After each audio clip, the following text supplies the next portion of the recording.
Good morning, class, and welcome to our presentation on the role of women in Shakespeare's Hamlet. We will explore how they are portrayed as passive and powerless figures in a male-dominated society, where all decisions are made by men. When we think of Hamlet, we often focus on the themes of revenge, madness, and struggle. But one part of the story that is often overlooked is how the play treats its female characters, Ophelia and Gertrude.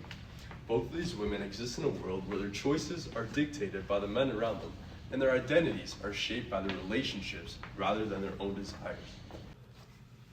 Our thesis for this seminar is the women in Shakespeare's Hamlet, Ophelia and Gertrude, are portrayed as passive and disempowered figures in a society run by men, where strict gender roles control their independence. Through their relationships with the male characters and the ultimate tragedy of their fates, they show the oppressive forces that will limit their choices and identities in the play. We'll examine how both characters are shaped by the men around them, the impact of their lack of control, and how their fates reflect the play's views on patriarchy. We'll also connect these ideas to other literature and modern media to show their lasting relevance. Let's start with Ophelia. From the beginning of the play, she's controlled by the men in her life, her father, Polonius, and her brother Laertes. She is told what to think, how to act, and even who to love. When Laertes warns her about Hamlet, Polonius backs him up, saying she must reject Hamlet's affections because he's out of her league. She obeys without question, saying simply, "I shall obey, my lord," in Act 1, Scene 3. This quote shows how not only is she listening to her male counterparts instead of herself, but calling him my lord instead of father or something more family-like. Polonius carries on making choices for Ophelia, even making her spy on Hamlet. When Polonius is killed, Ophelia is left completely alone. No father, no lover, no real sense of identity, with no man to make decisions for her life. This starts her descent into madness, which is heartbreaking. In Act 4, Scene 5, her disjointed speech and flower symbolism reflect how she has lost control over her mind. Her drowning, whether accidental or suicide, becomes the final confirmation of her helplessness. She dies without ever having a real say in her own life, showing how sad her experience of life really was. The role of Gertrude. Now let's look at Gertrude. Compared to Ophelia, she has more power, but authority is still limited. First with King Hamlet, then with Claudius. Her quick remarriage to Claudius is one of the first major conflicts in the play, and it's what makes Hamlet see her as weak and morally flawed. As Saban Silly argues, Claudius exploits Gertrude to be more powerful to get to the throne. We observe that a man uses a woman's feelings to achieve his aims, to reach his target. This highlights how Gertrude is not in control of her fate. She is manipulated by Claudius, just as Ophelia is controlled by her father and brother. He famously says, "Frailty, thy name is woman," in Act 1, Scene 2, suggesting that he sees her as a symbol of all women's weakness. What's interesting about Gertrude is that she isn't really evil or purposely deceiving. Unlike Claudius, she doesn't seem to know about King Hamlet's murder. She's just trying to survive in a world where her power is dependent on staying close to the king. Her death in Act 5, Scene 2 is symbolic. She drinks the poison wine meant for Hamlet, showing that her own death is an action of the men around her.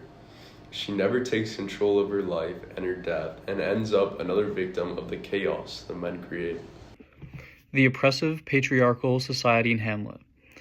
When we put Ophelia and Gertrude's stories together, we can see a clear pattern. Women in Hamlet are expected to be obedient, dependent, and silent. Their identities are shaped by the men around them, and when they try to navigate this world, they end up suffering for it. This reflects the broader theme of patriarchy in the play. Women are not given the same level of agency as men, and their fates are basically decided by the decisions made by the male characters. Gertrude is defined by her relationships with men rather than by her own actions. She is first the wife of King Hamlet, then she eventually ends up marrying Claudius after her husband's death, very suddenly. Hamlet is harshly critical of her after that and blames her for being mainly weak and overly dependent on men. We can see that when he exclaims, "Frailty, thy name is woman," in Act 1, Scene 2. This quote shows the sexist attitude present in the play, as Hamlet assumes all women are weak because of his mother's choices. Despite being queen, Gertrude holds little to no power, and her fate is basically out of her hands. Connections to other literature. Shakespeare's Hamlet, Henrik Ibsen's A Doll House, and Charlotte Perkins Gilman's The Yellow Wallpaper all explore the oppression of women in these patriarchal societies, showing how they are mainly controlled, told to be quiet, and dismissed by the men around them. However, while Hamlet presents women as tragic victims of this, A Doll House and The Yellow Wallpaper offer a more deeper psychological exploration of what ends up happening to women when they try to break free from male authority. The first connection can be related to A Doll's House by Henrik Ibsen, when Nora Helmer, the main character, realizes that she's been living as a quote-unquote doll in a household mainly dominated by her husband's control.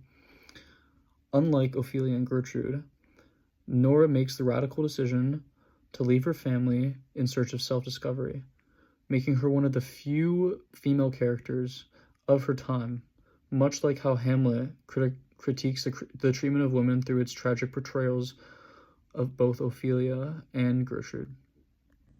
However, unlike both Ophelia and Gertrude, who both ultimately meet tragic ends, Nora breaks free from her own oppression.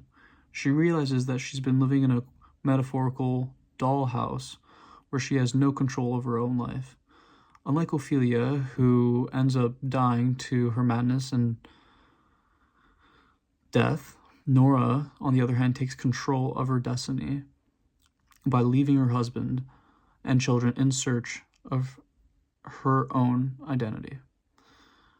This makes A Doll's House a more progressive critique of patriarchal society, and as it presents the possibility of female empowerment, something that Hamlet denies in its female characters. Both Ophelia and Nora live under the assumption that men know what's best for them. Ophelia obeys Polonius and Laertes in rejecting Hamlet. When Polonius later uses her as bait to spy on Hamlet, she complies. This lack of control contributes to her downfall, leading her to madness and eventual death. Nora, on the other hand, spends most of the play believing that Torvald truly loves her and protects her. However, when she realizes that he only values her as an extension of his own reputation, reacting with anger and disgust when he learns of her secret loan, she experiences an awakening. Unlike Ophelia, who is consumed by despair, Nora decides to take control of her own life by leaving her husband and children in search of independence. Both Hamlet and A Doll's House explore the ways in which patriarchal societies limit women's choices, but they differ in their portrayal of women's abilities to resist. Ophelia's fate represents the traditional way in which women are portrayed, succumbing to their madness and obeying everything that the male characters have to say around them. However, Nora departs from her challenges and disregards social norms, which basically paves the way for feminist discourse. While both plays critique gender roles, Ibsen provides a hopeful vision of a female empowerment that Shakespeare's tragic world does not allow. Both Shakespeare's Hamlet and Charlotte Perkins Gilman's The Yellow Wallpaper both explore the oppression of women in patriarchal societies, just like A Doll's House, showing how women are mainly controlled, silenced, and not regarded as important to men at the time. In Hamlet, Ophelia is trapped by the expectations of the men around her. Her father Polonius and her brother Laertes both make the choices for her actions, treating her as naive and incapable of making her own decisions. Polonius tells her, quote, "Think yourself a baby." This quote is from Act 1, Scene 3. This reinforces the idea that women must be guided by male authority.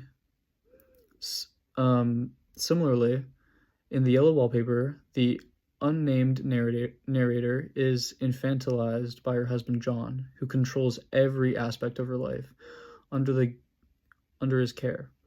He insists she rest, forbidding her from engaging in mental activities, and dismisses her concerns and makes her think she's crazy. This mirrors Ophelia's experience. Both women are denied control and have their voices ignored, leading to their eventual breakdowns. These connections illustrate the struggles of women in Hamlet are not limited to Shakespeare's time. Literature across history has continued to explore themes of gender oppression, reflecting ongoing conversations about the roles and limitations imposed on women in society. Connections to modern media. These ideas aren't just relevant in classic literature. They continue to appear in modern media today, proving that the themes explored in Hamlet are still highly significant. Take the movie Gone Girl, for example. The film's protagonist, Amy Dunn, struggles with societal expectations of what a perfect woman should be. Throughout the movie, she manipulates her own narrative in a way that Ophelia and Gertrude never could, using her intelligence and the media to control how she is perceived. However, despite Amy's agency, the movie still explores many of the same themes present in Hamlet, particularly in how female characters are defined by their relationships with men. Amy is expected to fit into a particular mold, much like Ophelia and Gertrude, who are shaped by the expectations and demands of men in their lives. Amy's story, though extreme, highlights how women are often confined by societal roles and how they are judged based on their relationships rather than their individual identities. Another strong connection can be found in the TV show Euphoria. This series explores the complex struggles of young women navigating love, self-worth, and identity in a world where male influences play a major role. The two characters I use are Rue and Casey. They particularly stand out to me. Rue, much like Ophelia, experiences emotional turmoil and self-destruction, largely influenced by her relationship with others, especially men. Meanwhile, Casey's entire sense of self-worth is tied into how she is perceived by men. She constantly changes herself to fit their expectations, just as Ophelia seeks approval from her father, Polonius. This modern portrayal of women seeking validation from male figures echoes the way Ophelia is controlled and defined by the men in her life. These examples, Gone Girl and Euphoria, demonstrate that the themes of female agency, societal expectations, and male influences over a woman's identity are still deeply relevant today. Even though Hamlet was written in the early 1600s, its portrayal of women's struggles remains strikingly familiar in contemporary media in this day and age. My secondary source I'll be using is The Mad Woman in the Attic, 1979. This is where they argue that women in literature are often confined to passive roles, either as angels or monsters, shaped by patriarchal control. Ophelia's fate in Hamlet fits this framework. She is the first obedient daughter, then descends into madness when stripped of male guidance. Similarly, Casey and Amy's struggles highlight how these pressures persist in contemporary narratives. My conclusion. So what does this all tell us? Through the characters of Ophelia and Gertrude, Shakespeare presents women as passive figures whose identities and fates are shaped by men around them. Ophelia, obedient and dependent on her father's guidance, ultimately faces tragedy because she lacks the autonomy to make her own decisions. Her death becomes a symbol of how women can be casualties of the power struggles between men. Meanwhile, Gertrude is often seen as a character without agency. She moves from one husband to another, never truly making choices of her own. Her dependence on men leaves her powerless, reinforcing limitations placed on women within the world of Hamlet. But this portrayal isn't just about the past. Shakespeare's depiction of women in Hamlet reflects the broader patriarchal structures of his time. These systems controlled women's lives, choices, and futures. However, as we've demonstrated, these themes aren't just historical relics. They continue to appear in modern literature and media today, showing that many of these struggles are still relevant today.